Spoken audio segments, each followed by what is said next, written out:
ओम सच्चिदानंद रूपाय विश्व उत्पत्ति आदि हेतवे तापत्रय विनाशाय श्री कृष्णाय वयम नमः। सभी भक्तों को राधे राधे।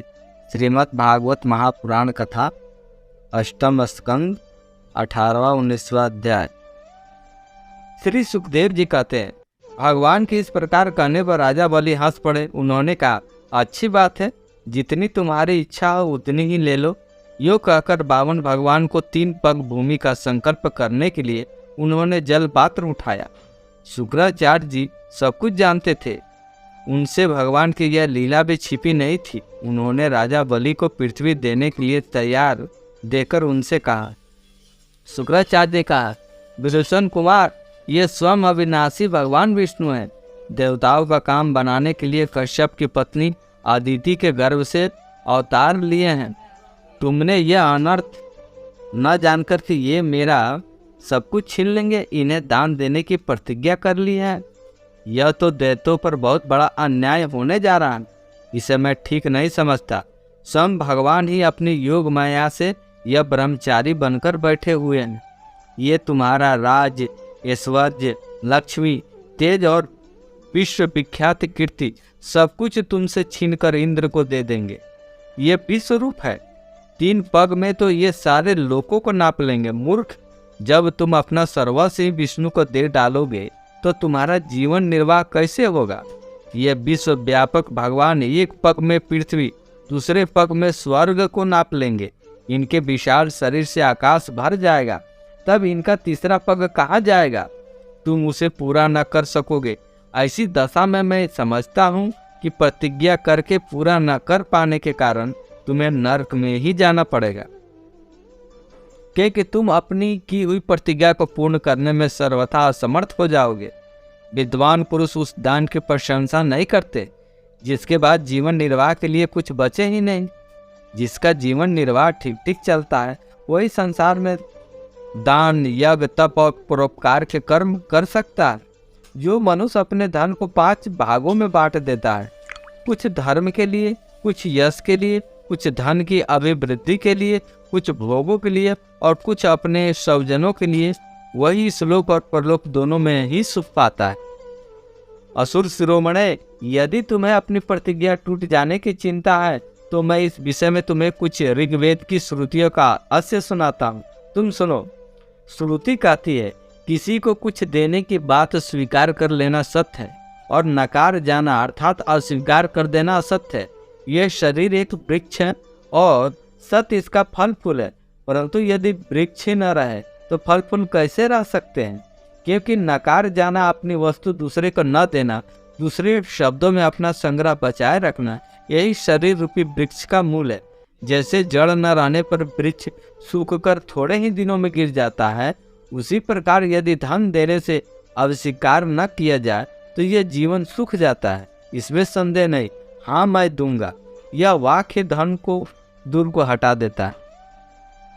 इसलिए इसका उच्चारण ही अपूर्ण अर्थात धन से खाली कर देने वाला है।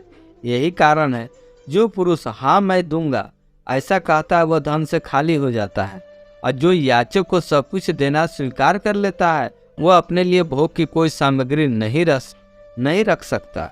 इसके विपरीत मैं नहीं दूंगा, ये जो अस्वीकारात्मक असत्य है वो अपने धन को सुरक्षित रखने तथा पूर्ण करने वाला है, परंतु ऐसा सब समय नहीं करना चाहिए। जो सबसे सभी वस्तुओं के लिए नहीं करता रहता है उसकी अपकीर्ति हो जाती है। वह तो जीवित रहने पर भी मृतक के समान ही है। स्त्रियों को प्रसन्न करने के लिए हास परिहास में, विवाह में, कन्या आदि की प्रशंसा करते समय, अपनी जीविका की रक्षा के लिए, प्राण संकट उपस्थित होने पर, गौ और ब्राह्मण के हित के लिए तथा किसी को मृत्यु से बचाने के लिए असत्य भाषण भी उतना निंदनीय नहीं है। 19वां अध्याय। भगवान का वामन जी का विराट रूप होकर 2 ही पग से पृथ्वी और स्वर्ग को नाप लेना। श्री सुखदेव जी कहते हैं, राजन, जब कुल गुरु शुक्राचार्य ने इस प्रकार कहा तब आदर्श गृहस्थ राजा बलि ने एक क्षण चुप रहकर बड़ी विनय और सावधानी से शुक्राचार्य जी के प्रति यो कहा। राजा बलि ने कहा, भगवान, आपका कहना सत्य है। गृहस्थ आश्रम में रहने वालों के लिए वही धर्म है जिससे अर्थ, काम, यश और आजीविका में कभी किसी प्रकार बाधा न पड़े। परंतु गुरुदेव, मैं प्रहलाद जी का पौत्र हूँ और एक बार देने की प्रतिज्ञा कर चुका हूँ, अतः अब मैं धन के लोभ से ठग की भांति इस ब्राह्मण को कैसे कहूँ कि मैं तुम्हें नहीं दूंगा। इस पृथ्वी ने कहा है कि असत्य से बढ़कर कोई अधर्म नहीं। मैं सब कुछ सहने में समर्थ हूँ, परंतु झूठे मनुष्य का भार मुझसे सहा नहीं जाता। मैं नरक के, दरिद्रता से, दुख के समुद्र से, अपने राज के नाश से और मृत्यु से भी उतना नहीं डरता जितना ब्राह्मण से प्रतिज्ञा करके उसे धोखा देने से डरता हूँ। इस संसार में मर जाने के बाद धन आदि जो जो वस्तुएं साथ छोड़ देती है, यदि उनके द्वारा दान आदि से ब्राह्मणों को भी संतुष्ट न किया जा सका तो उसके त्याग का क्या लाभ रह सकता है। दधीची, शिवी आदि महापुरुषों ने अपने परम प्रिय दुस्तज प्राणों को दान करके भी प्राणियों की भलाई की। फिर पृथ्वी आदि वस्तुओं को देने में सोच विचार करने की क्या आवश्यकता है। ब्राह्मण, पहले युग में बड़े बड़े दैत्यराजों ने इस प्रकार पृथ्वी का उपभोग किया। पृथ्वी में उनका सामना करने वाला कोई नहीं था। उनके लोक और परलोक को तो काल खा गया, परंतु उनका यश अभी पृथ्वी पर ज्यों का त्यों बना हुआ है। गुरुदेव, ऐसे लोग संसार में बहुत हैं जो युद्ध में पीठ न दिखाकर अपने प्राणों के बलि चढ़ा देते हैं, परंतु ऐसे लोग बहुत दुर्लभ है जो सत्य पात्र के प्राप्त होने पर भी श्रद्धा के साथ धन का दान न करे। गुरुदेव, यदि उदार और करुणाशील पुरुष अपात्र याचक की कामना पूर्ण करके दुर्गति भोगता है तो वह दुर्गति भी उसके लिए शोभा की बात होती है। फिर आप जैसे ब्रह्म बेता पुरुषों को दान करने से दुख प्राप्त हो तो उसके लिए क्या कहना है। इसलिए मैं इस ब्रह्मचारी की अभिलाषा अवश्य पूर्ण करूंगा। महर्षि, वेद विधि के जानने वाले आप लोग बड़े आदर से यज्ञ यागादि के द्वारा जिनकी आराधना करते हैं, वे वरदानी विष्णु ही इस रूप में हो अथवा दूसरा कोई हो, मैं इनकी इच्छा के अनुसार इन्हें पृथ्वी का दान करूंगा। यदि मेरे अपराध न करने पर भी ये अधर्म से मुझे बांध लेंगे तब मैं इनका अनिष्ट नहीं चाहूँगा, क्योंकि मेरे शत्रु होने पर भी इन्होंने भयभीत होकर ब्राह्मण का शरीर धारण किया है। यदि ये पवित्र कीर्ति भगवान विष्णु ही है तो अपना यश नहीं खोना चाहेंगे, अपनी मांगी हुई वस्तु लेकर ही रहेंगे। मुझे युद्ध में मारकर भी पृथ्वी छीन सकते हैं, और यदि कदाचित ये कोई दूसरे ही हैं तो मेरे बाणों की चोट से सदा के लिए रणभूमि में सो जाएंगे। श्री सुखदेव जी कहते हैं, जब शुक्राचार्य जी ने देखा कि मेरा यह शिष्य गुरु के प्रति अश्रद्धालु है तथा मेरी आज्ञा का उल्लंघन कर रहा है, तब देव की प्रेरणा से उन्होंने राजा बलि को शाप दे दिया। यद्यपि वे सत्य प्रतिज्ञ और उदार होने के कारण शाप के पात्र नहीं थे।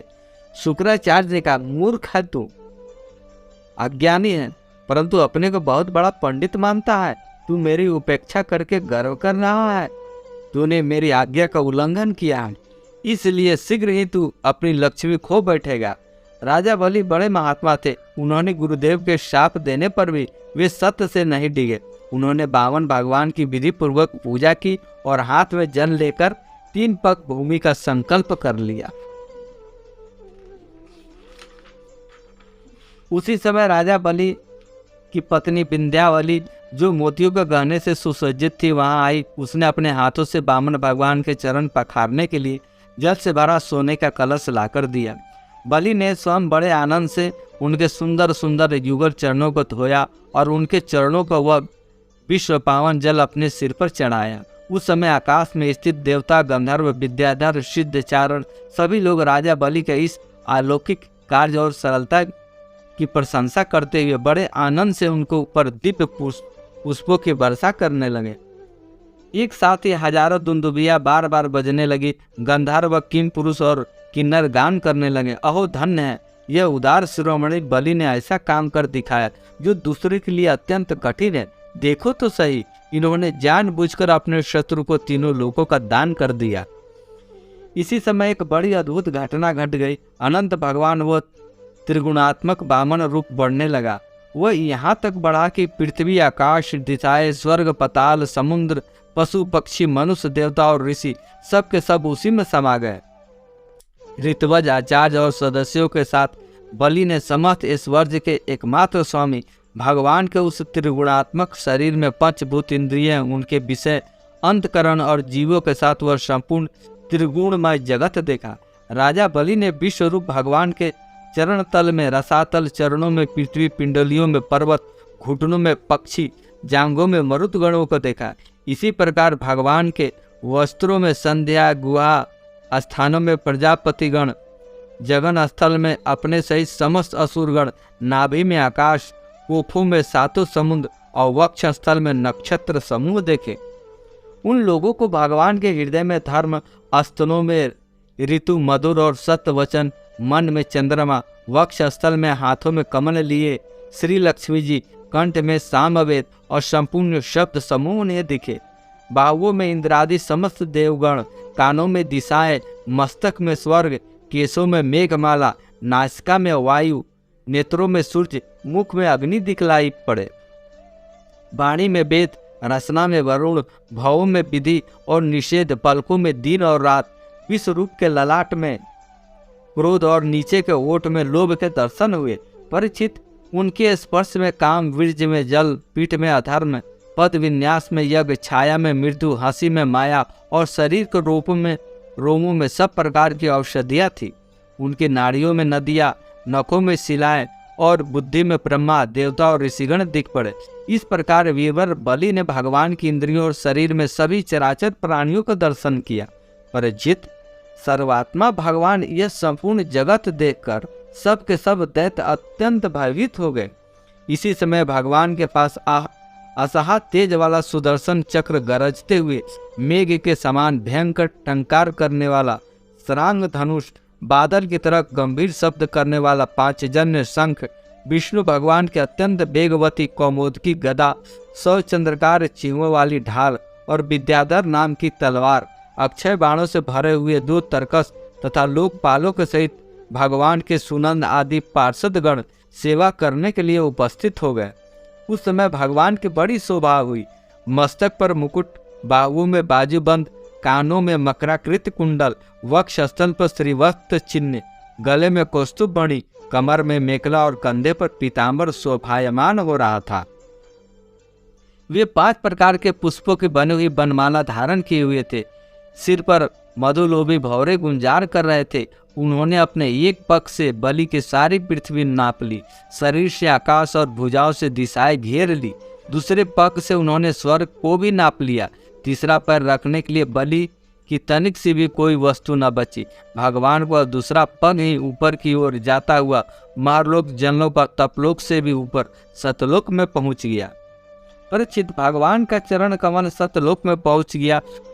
उसके नख चंद्र की छटा से सतलोक की आभा फीकी पड़ गई। स्वयं ब्रह्मा भी उसके प्रकाश में ठूस से गए। उन्होंने मरीचि आदि ऋषियों, सदानंद आदि नैष्ठिक ब्रह्मचारियों एवं बड़े बड़े योगियों के साथ भगवान के चरण कमलों की आगवानी की।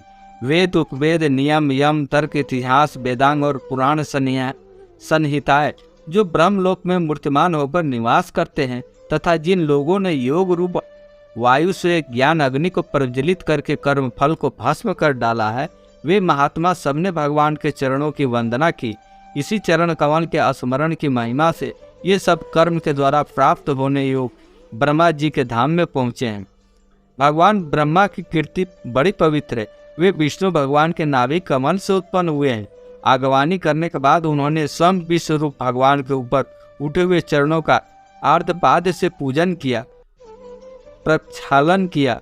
पूजा करके बड़े प्रेम और भक्ति से उन्होंने भगवान की स्तुति की।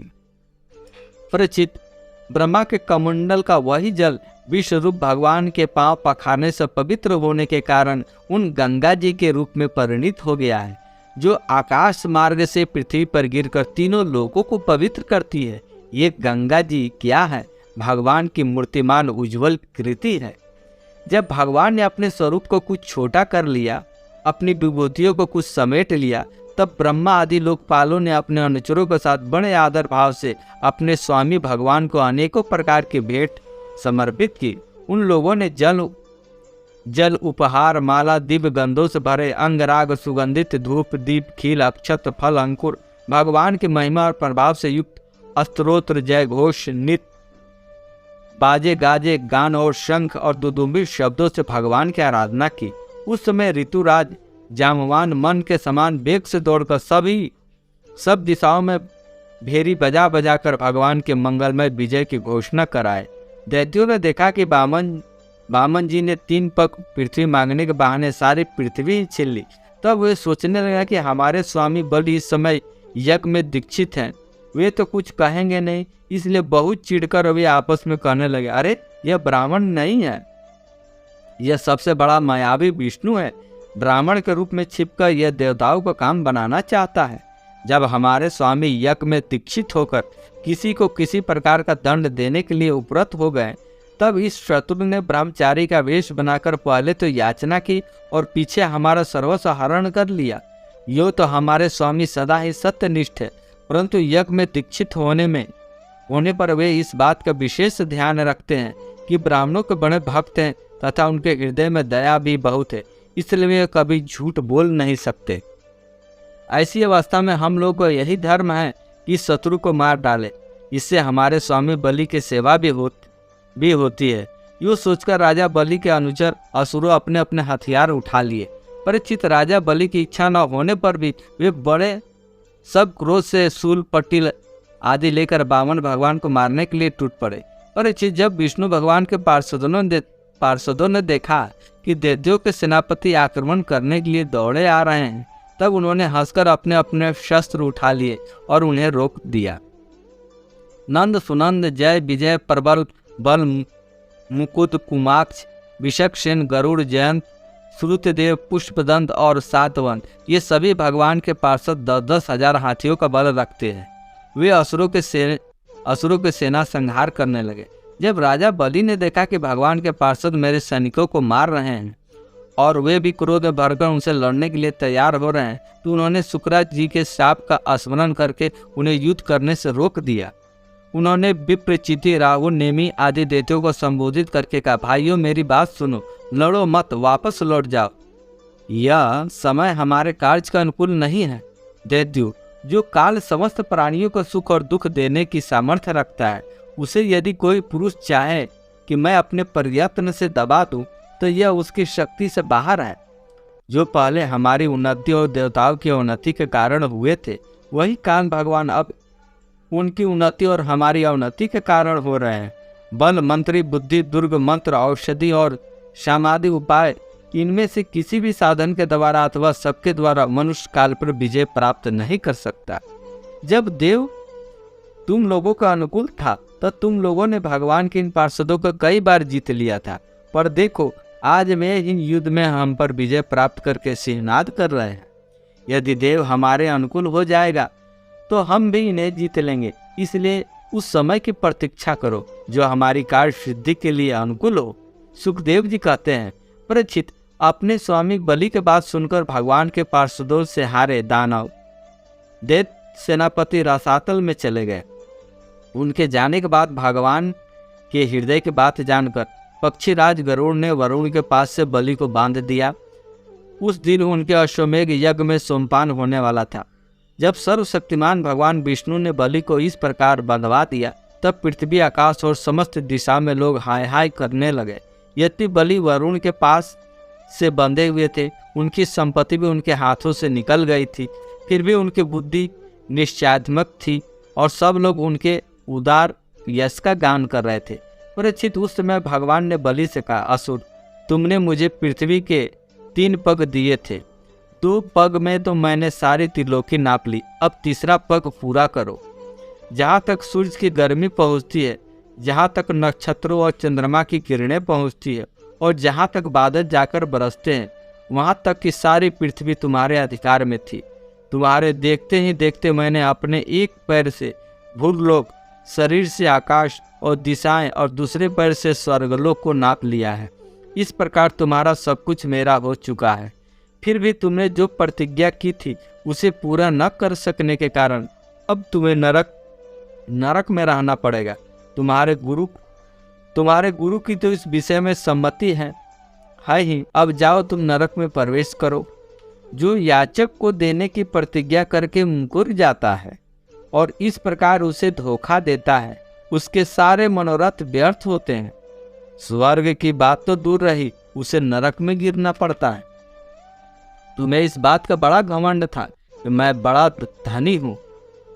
तुमने मुझसे दूंगा ऐसी प्रतिज्ञा करके फिर धोखा दे दिया।